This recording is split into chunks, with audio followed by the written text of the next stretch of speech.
Boa noite, igreja. Aí sim, a paz do Senhor. Estou muito alegre de estar com vocês aqui hoje, revendo aí velhos amigos. Dá um sorriso aí, todo mundo. Dá um sorriso, vamos dar um sorriso. Vai, irmão, estende a canjica aí, dá um sorrisão. Isso, povo abençoado, bonito. O povo está bonito. É muito bom a gente se reunir para adorar o Senhor, rever os amigos. E eu não precisava nem pregar aqui hoje, irmão. Só de rever vocês bonitos assim, já está pago a minha vinda aqui. E sempre que o Senhor ele nos reúne, né, Ele tem um propósito. E eu fico muito feliz de ver cada pessoa com quem eu caminhei aqui por muito tempo, aqui hoje. Isso é sinal de que a palavra do Senhor ela tem sido pregada, tem germinado, dado o seu fruto. E é um sinal de que cada um de vocês estão verdadeiramente arraigados nesta palavra. Porque é nesta palavra que quando nós somos arraigados, nós permanecemos firmes.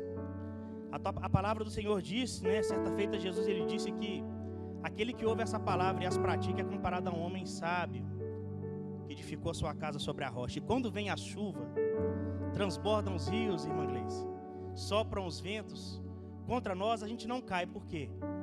Porque nós estamos edificados na rocha. E ao chegar aqui e observar o salmo, o primeiro salmo que foi lido, os hinos que foram cantados, eu já percebi que Deus já estava falando conosco. E eu quero meditar com vocês essa noite em um salmo também, um salmo este bastante conhecido. Então quero convidar você a abrir a sua Bíblia comigo, Salmo de número 46. Se continuar tirando foto assim, eu vou ficar vermelho, hein, moça? Você riu porque você sabe que pretinho não fica vermelho, né? Glória a Deus. Pessoal, se eu der uma tossidinha enquanto eu pregar, os irmãos não estranham não. Esse tempo está uma bênção. Comi um gengibre hoje, mas não foi suficiente. Então se o irmão Alan dá uma engasgada, você dá glória aí, não deixa o hype cair não, tá bom? Amém, igreja? Então tá jóia. Salmo de número 46, todo mundo achou? Glória a Deus. Salmo de número 46, vamos ler todos os versículos deste salmo. E eu quero que você me ajude a pregar hoje, irmão.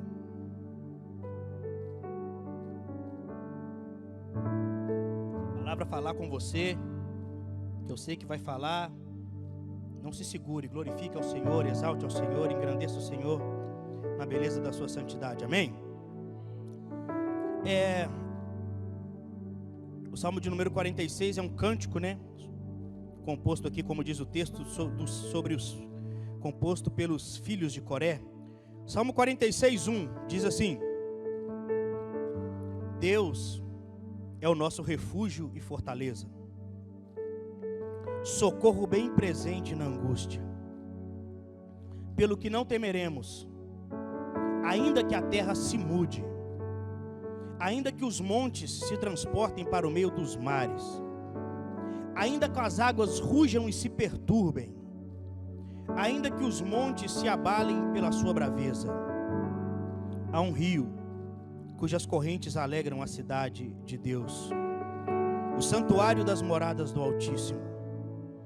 Deus está no meio dela, não será abalada. Deus a ajudará ao romper da manhã.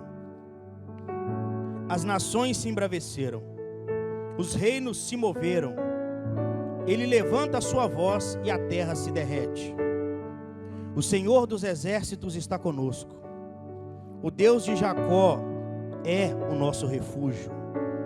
Vinde e contemplai as obras do Senhor, que desolações tem feito na terra. Ele faz cessar as guerras até o fim da terra. Quebra o arco e corta a lança, queima os carros no fogo. Aquietai-vos e sabei que eu sou Deus. Serei exaltado entre as nações, serei exaltado sobre a terra. O Senhor dos exércitos está conosco. O Deus de Jacó é o nosso refúgio. Curve mais uma vez a sua cabeça, Senhor Deus e Pai. Deus, a minha alma está grata por estar aqui essa noite. Senhor, eu te louvo pela vida de cada irmão, cada pessoa que adentrou por essas portas essa noite, que te louvou e que te glorificou do mais profundo do teu ser, ó Pai, por cada visitante que aqui está. Deus, abre a porta da revelação da sua palavra para nós e fala conosco hoje. Deus, que a sua palavra vá e produza o resultado para o qual ela será enviada, em nome de Jesus. Quem aqui conhece o Salmo de número 46? Quem aqui já leu esse Salmo? Quem mais? Dá um sinalzinho se que já leu esse Salmo. O livro dos Salmos, ele é um livro muito gostoso de se ler, né, pastor Wellington? É impossível você abrir a sua Bíblia no livro de Salmos e não se identificar com alguma situação. O livro de Salmos, ele ocupa um lugar especial na vida daquele que tem um devocional com Deus, porque quando a gente lê os livros históricos, a gente vê Deus falando acerca do homem. Quando nós lemos os livros dos profetas, nós vemos Deus falando com o homem. Mas quando a gente lê os Salmos, a gente vê o homem falando com Deus. A gente vê o homem falando sobre Deus. E só pode falar de Deus, com Deus e sobre Deus, aquele que de alguma forma já conhece esse Deus. E os Salmos, eles contêm revelações muito tremendas e muitas passagens das quais nós colocamos como as mais conhecidas estão no livro dos Salmos.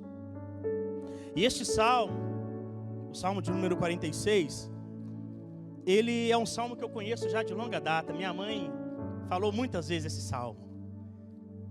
As pessoas tinham o hábito de decorar o livro dos Salmos, e eu sempre via minha mãe orando e recitando esse Salmo. E ele é um Salmo muito tremendo, e ele contém algumas verdades sobre Deus muito interessantes. E quando eu estava orando a Deus para que Deus me desse uma palavra para compartilhar com vocês, eu comecei a estudar. Irmãos, eu li muita Bíblia para chegar nesse Salmo aqui para pregar para vocês não fazem ideia.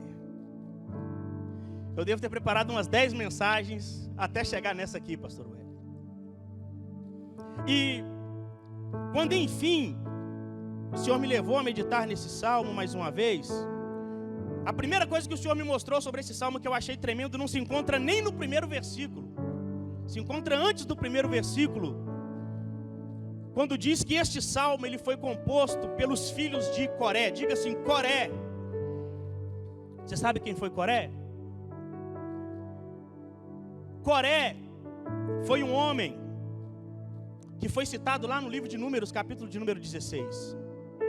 Quando Deus tirou o povo de Israel do Egito, e eles estavam no deserto em direção à terra prometida, dada a altura dessa peregrinação, se levantou este homem por nome de Coré, e juntamente com ele um outro homem chamado Datã e um outro homem chamado Abirão.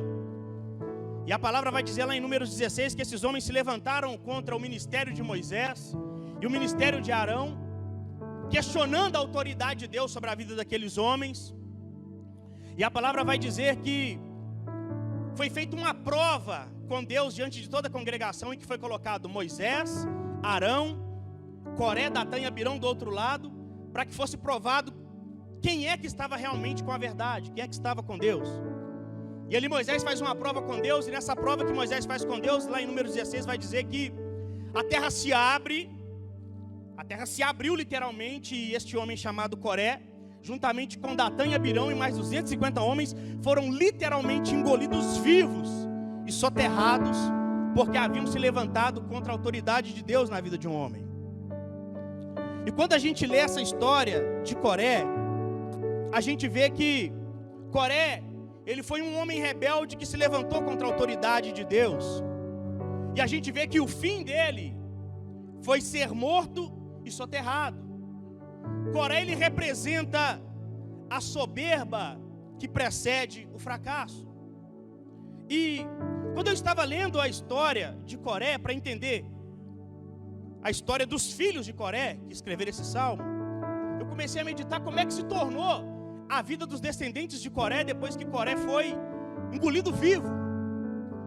Porque naquela época alguém que se levantava contra Deus e era punido e era julgado, a família daquela pessoa já não era uma família vista como as outras famílias. Todo mundo olhava para a família de Coré depois daquele evento e pensava: olha aí, a família daquele que foi amaldiçoado. Olha aí, a família daquele que não creu em Deus. Olha aí, a família daquele que duvidou daquilo que Deus ia fazer.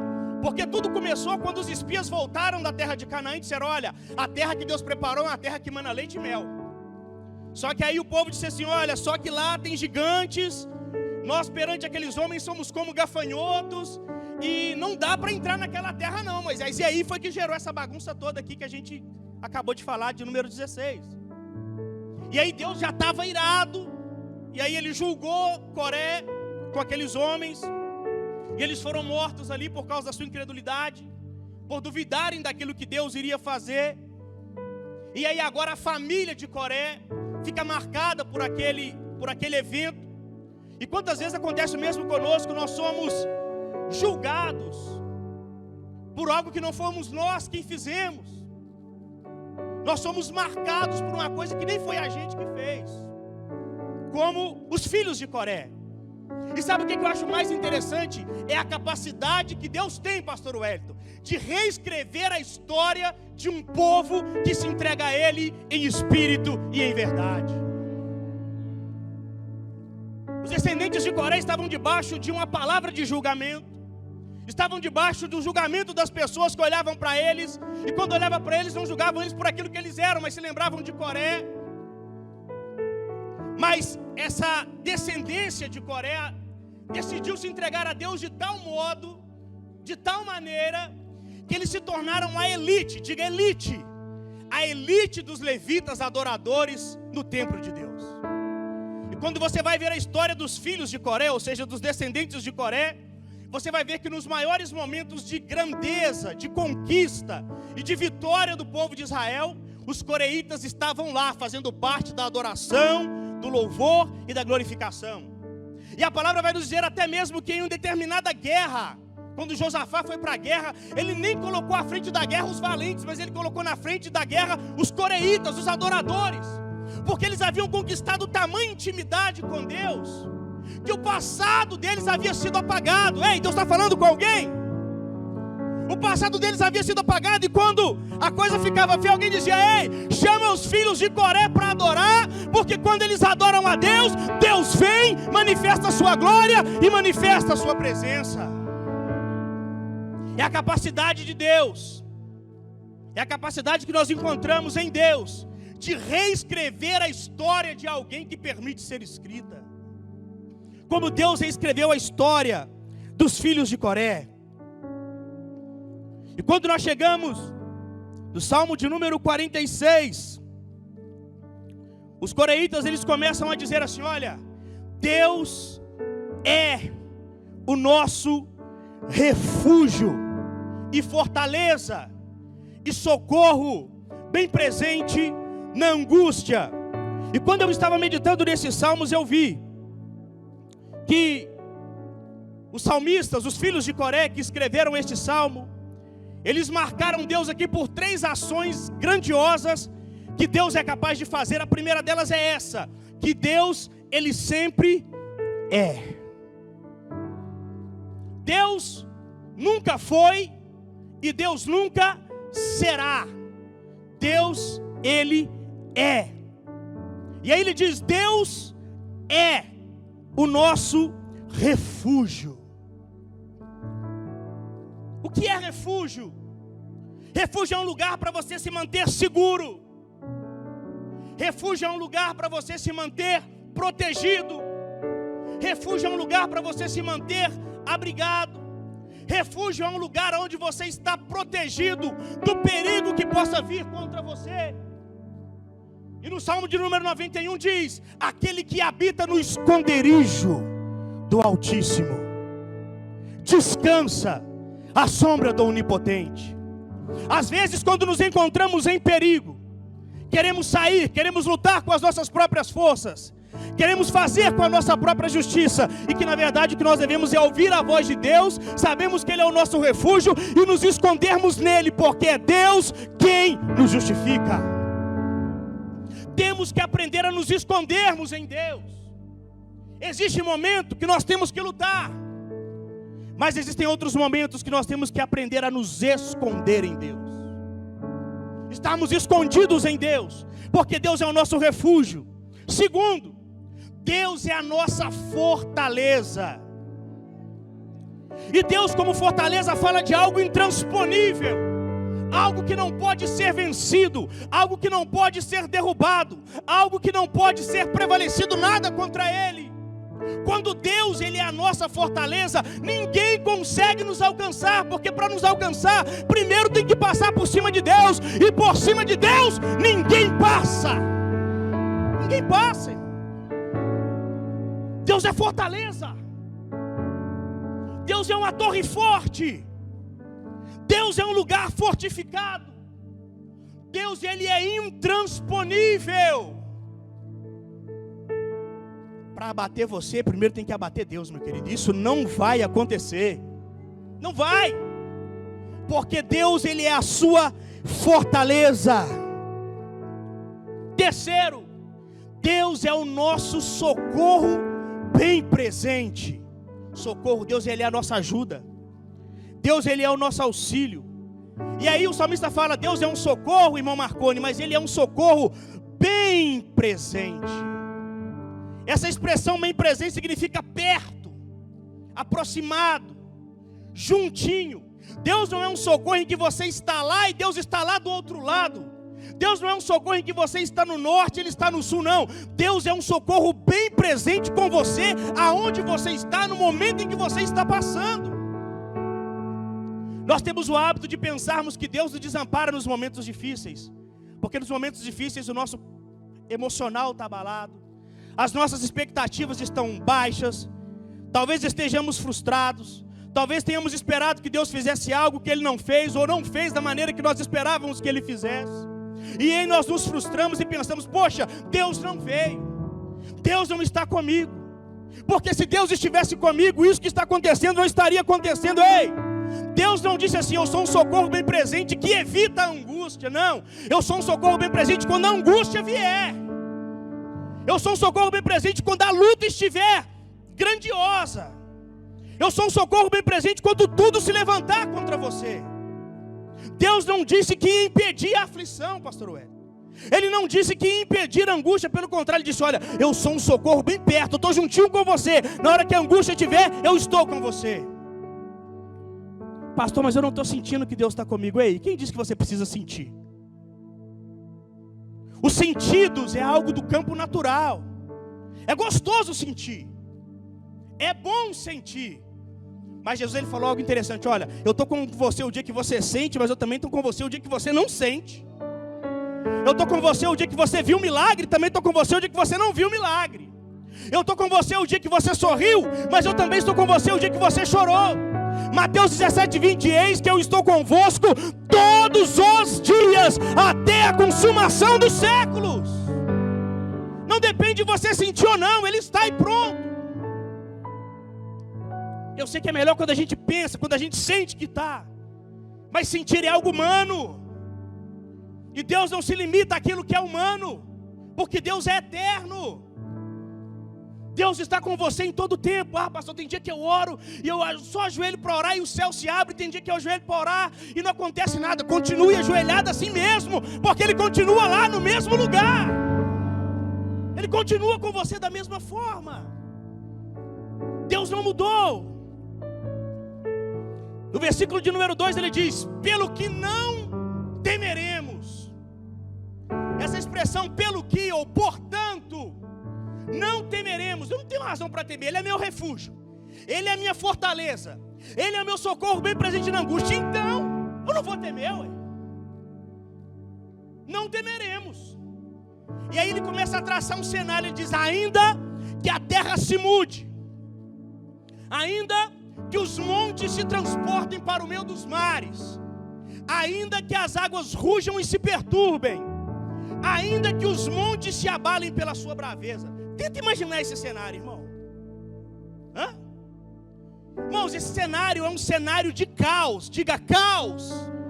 Esse é um cenário de completo caos. Ainda que a terra se mude. Imagina essa serra de Ouro Branco saindo, correndo e voando pelo céu e caindo lá no meio do mar. ainda que os montes se transportem pelo meio dos mares. Uma situação de caos. E sabe o que eu vejo no salmista quando ele fala assim: eu não vou temer, mesmo estando em mim uma situação de caos, porque o meu Deus é especialista em acalmar o caos. Deus é especialista em colocar em ordem aquilo que está em desordem.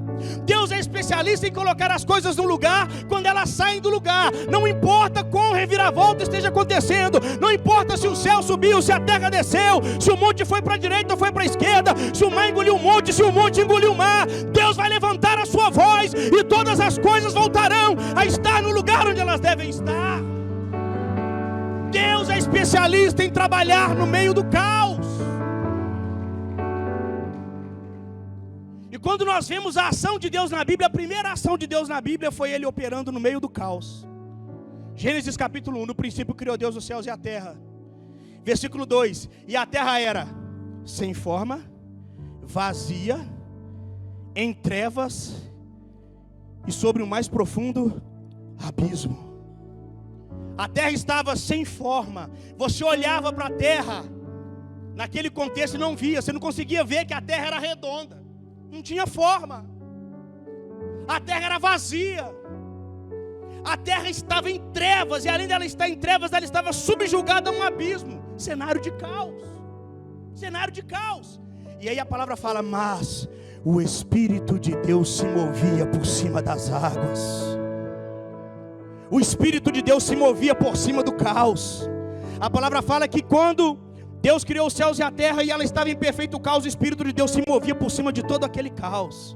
O Espírito de Deus se movia por cima de todo aquele caos. E quando você começa a ler os versículos que sucedem esse versículo, versículo de número 3, você vai ver que Deus, ele então começa a colocar ordem em tudo. Porque quando Deus começa a colocar em ordem, a primeira coisa que acontece, o Espírito de Deus começa a mover no meio do caos. Ele vai movendo no meio do caos. Ele vai colocando as coisas no devido lugar. Ele começa a se mover. O Espírito de Deus não fica parado quando há o caos, não. Ele coloca movimento. Ele coloca uma campanha de 21 dias de oração. Ele chama a igreja para orar. Ele chama a igreja para ter comunhão. Ele chama a igreja para aproximar-se. Porque Ele vai colocar ordem no meio do caos. E para Ele colocar ordem no meio do caos, o Espírito Santo tem que ter liberdade para se mover. A liberdade do Espírito para se mover aí em você. Aleluia, amém? O Espírito Santo está movendo em você. Louvado seja Deus. Ei, saudade desse glória. Eita glória. Só tinha um irmão que ganhava de mim nesse glória aqui, era o irmão Renato. Não tinha jeito de competir com ele não, moço. Eu até tentava, irmão Renato, mas não dava. Essa voz aí é voz de trombeta mesmo. Eu estou achando que Deus vai te fichar para te colocar como suplente de Miguel na hora que a trombeta tocar. Se Miguel ficar rouco, vai irmão Renato. Ô glória. Que Deus abençoe, irmão Renato. Deus, refúgio, fortaleza, bem presente na angústia, pelo que não temeremos. A palavra vai nos dizer que Deus é o mesmo. A palavra vai nos dizer que Deus é amor. Deus Ele é fiel. Como diz o Wellington, 1 Timóteo 2,5, ainda que nós somos infiéis, todavia o Senhor permanece fiel, porque Ele não pode negar a sua própria natureza. A palavra fala em Salmo 145, versículo 17, que Deus é justo. A palavra fala em Lucas 1,37, que Deus, Ele é o Deus do impossível. E aí no versículo de número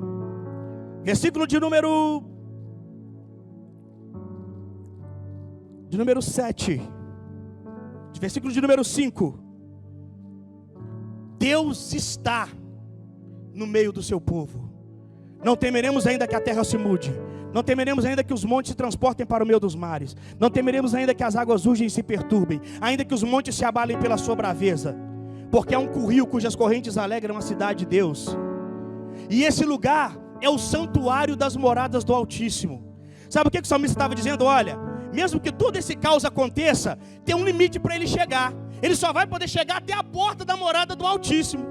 Da porta para dentro da morada do Altíssimo, esse caos ele não passa. Por quê? Porque Deus está no meio dela. Ela pode até ser saculejada, mas não vai ser abalada. Por quê?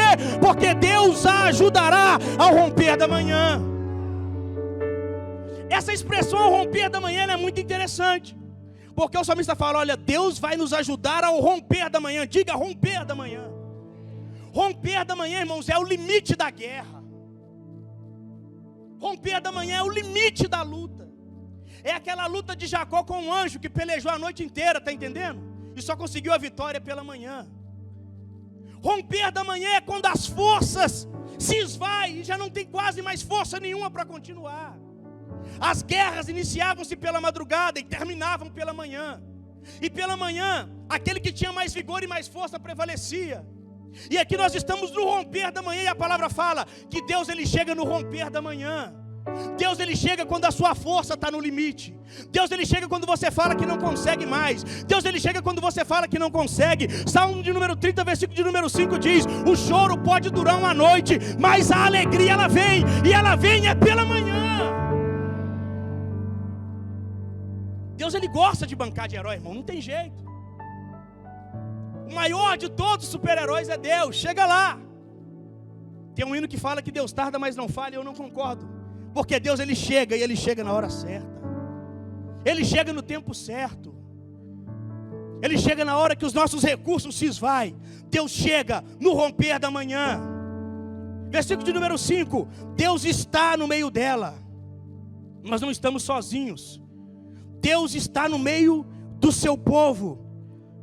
E depois ele diz: vinde e contemplai as obras do Senhor. Venham e contemplem as obras do Senhor. Aí ele faz um convite: venham, para que vocês possam contemplar as obras do Senhor. Sabe por quê? Existe algum lugar que nós podemos estar que nos impede de ver aquilo que Deus está fazendo. Existe uma determinada posição que tomamos que nos impede de ver aquilo que Deus está fazendo. Existe determinada posição que nós estamos nela que nos impedem de ver aquilo que Deus está fazendo. Então ele fala: vinde. Vir é mudar de lado, vir é mudar de posição, vir é sair do lugar onde você está para vir para o lugar onde Deus está. E do lugar onde Deus está, você vai conseguir ver as obras que Deus está fazendo. Vinde, saia do seu lugar, saia da sua acomodação, saia da sua posição de conforto, saia da sua posição de inércia e venha. Você está lá, Deus está aqui, Deus está dizendo: e daí você não vai ver nada, então pula para o lado de cá, e aí você vai conseguir ter uma visão panorâmica, e você vai conseguir ver as obras do Senhor e tudo aquilo que Ele tem feito na terra. Às vezes pensamos assim: Deus não faz mais coisas, Deus não realiza mais as coisas que fazia antes. Será? Ou será que nós aqui estamos numa posição que não conseguimos ver aquilo que Deus está fazendo? Porque se você está no chão e olha para o céu e vê um avião, você vê o avião como um mosquito. Mas se você estiver no céu e olhar para o ser humano, você mal consegue enxergar um ser humano. Tudo é uma questão de posição. Tudo é uma questão de onde você está no reino. Tudo é uma questão de aonde você está em Deus. Tudo é uma questão de onde você está com Deus. Quem sabe você não tem conseguido ver as coisas que Deus tem feito. Quem sabe você não tem conseguido ver as coisas que Deus está fazendo. Talvez você não consegue visualizar, nem ter um vislumbre das promessas que Deus ele tem feito. Então mude de lugar, mude de posição, se aproxime mais, se achegue mais, porque dependendo do lugar onde você estiver, os seus olhos serão abertos e você será capaz de ver tudo aquilo que Deus está fazendo. Eu cheguei aqui essa noite e pensei ali: meu Deus, que obra que Deus está fazendo. Que obra que Deus está fazendo. Que coisa maravilhosa que Deus está fazendo aqui nesse lugar. E eu pude sentir a presença de Deus o tempo todo que eu estive ali. Eu cheguei a falar com Deus: Deus, havia vontade de ficar aqui ajoelhado, orando até a hora de pregar, por sentir a presença de Deus. E talvez você aí na multidão não tenha sentido essa mesma coisa. Então mude o seu lugar, mude a sua posição, mude o seu modo de enxergar, o seu modo de ver, o seu modo de perceber, o seu modo de sentir. Permita que o Senhor crie em você percepção e visão espiritual, para que você possa ver as obras do Senhor. Porque Deus está fazendo as suas obras. Deus está conosco.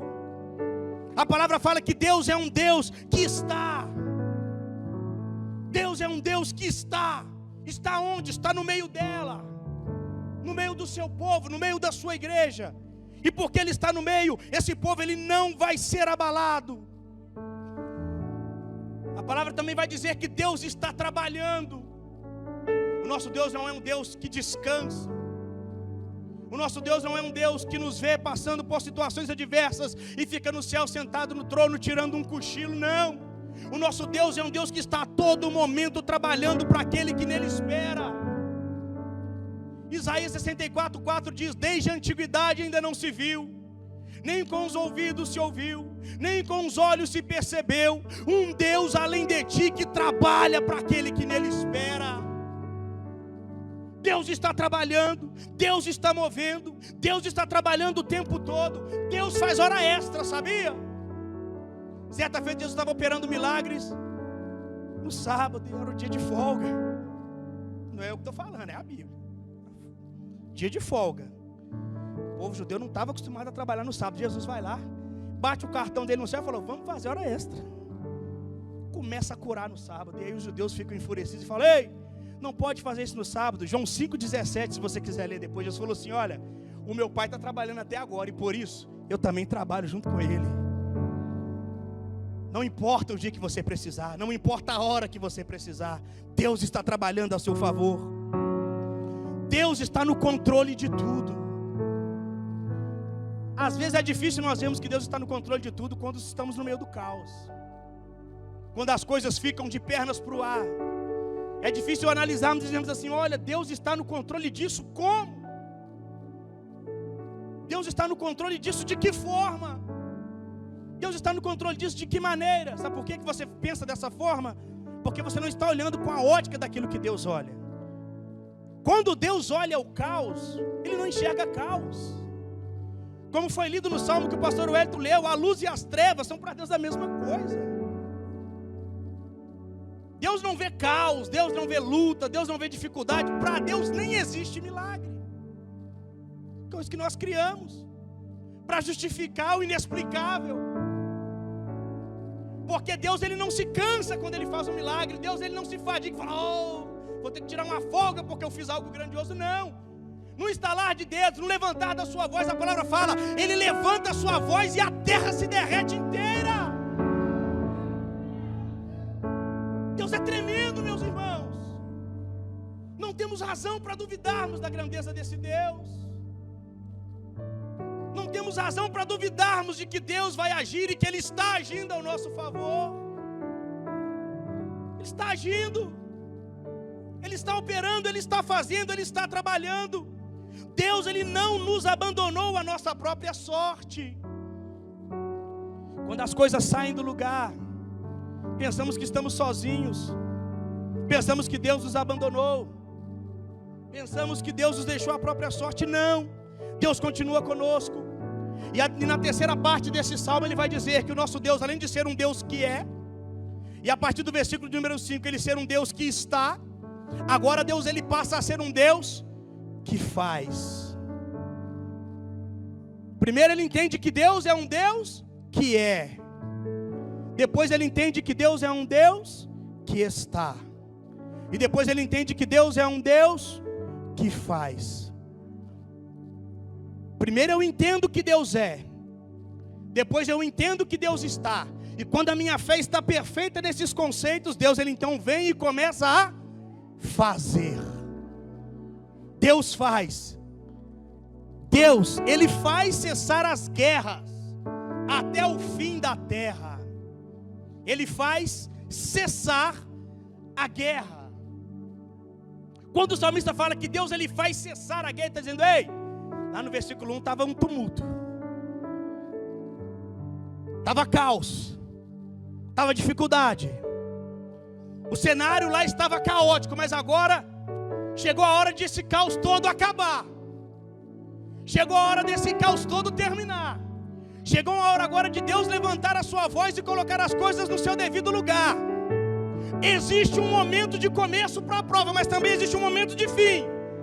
As coisas têm um momento para começar e um momento para terminar. E olhe, Salomão disse: melhor é o fim das coisas do que o princípio delas. As coisas, elas têm um fim, elas têm um começo. E o fim para todo o caos, ele já está acontecendo, porque Deus está fazendo algo grandioso no meio do seu povo. Porque Ele é um Deus que faz. Ele faz cessar as guerras. Ele faz coisas grandes. Salmo 126, 3: grandes coisas fez o Senhor por nós, e por isso nós estamos alegres. Ele faz coisas novas. Deus faz coisas novas.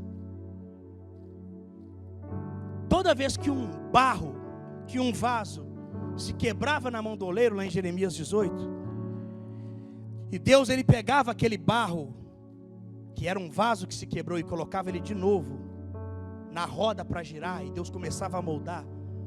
A palavra fala que aquele vaso ele virava um novo vaso, um vaso conforme o oleiro queria que ele fosse feito. E a gente entende que Deus, quando Ele faz coisas novas, Deus ele nunca repete o que Ele já fez. Ele está sempre fazendo coisas novas. Deus está sempre trazendo um novo momento. Deus está sempre trazendo um novo tempo. Deus está sempre escrevendo uma nova história. E a palavra fala que todas as vezes que nós tropeçamos, ou que erramos, ou que vacilamos, e que nos erguemos, Deus ele volta a fazer em nós algo novo. Porque Deus é um Deus de coisas novas, e que nos concede novas experiências a todo momento. Eu poderia subir aqui nessa noite e profetizar que Deus vai voltar a fazer algo que fez na Moriá, mas eu não vou ser profeta de algo antigo. Eu vou ser profeta de algo novo. Vou dizer, de todas as coisas que Deus já fez na Moriá, nenhuma delas vão se comparar com aquilo que Deus ainda haverá de fazer, porque Ele é um Deus de coisas novas. Deus é um Deus de coisas novas. Deus é um Deus de renovo, aleluia. Ele é um Deus de renovo. Ele é um Deus de coisas novas.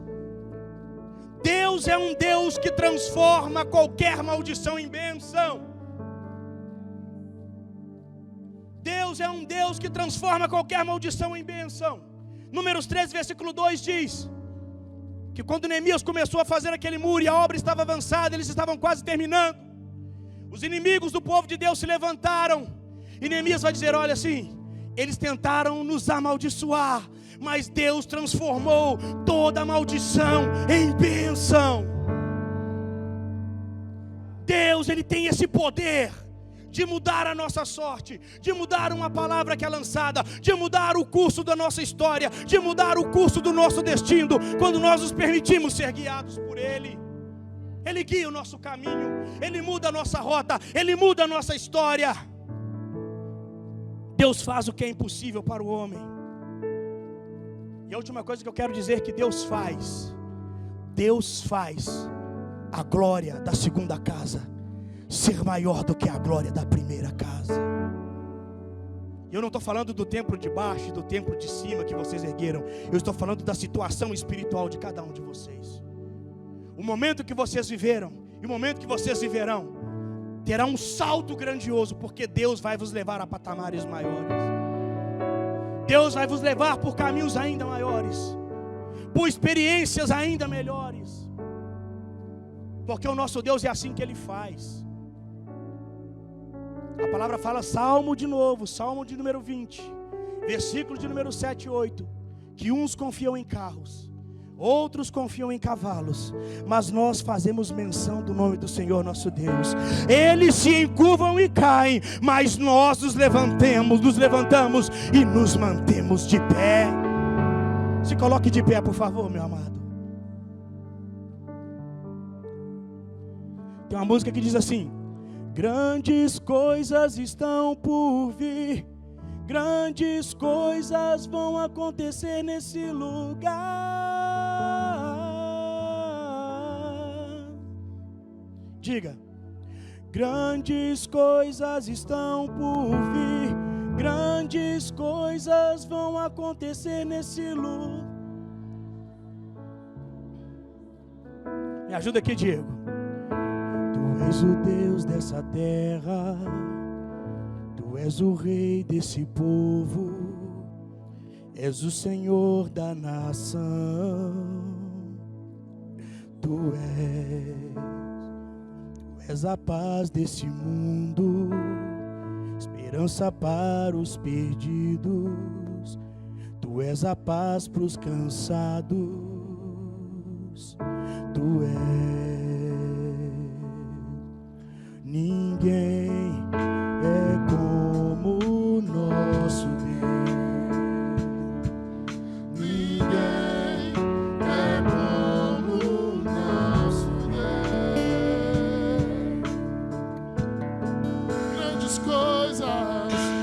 Grandes coisas estão por vir. Grandes coisas vão acontecer nesse lugar. Eu creio. Grandes coisas estão por vir.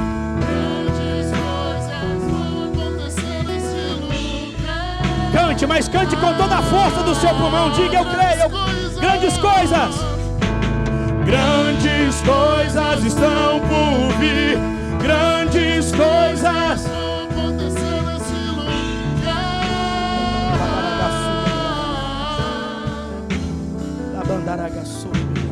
Grandes coisas estão por vir.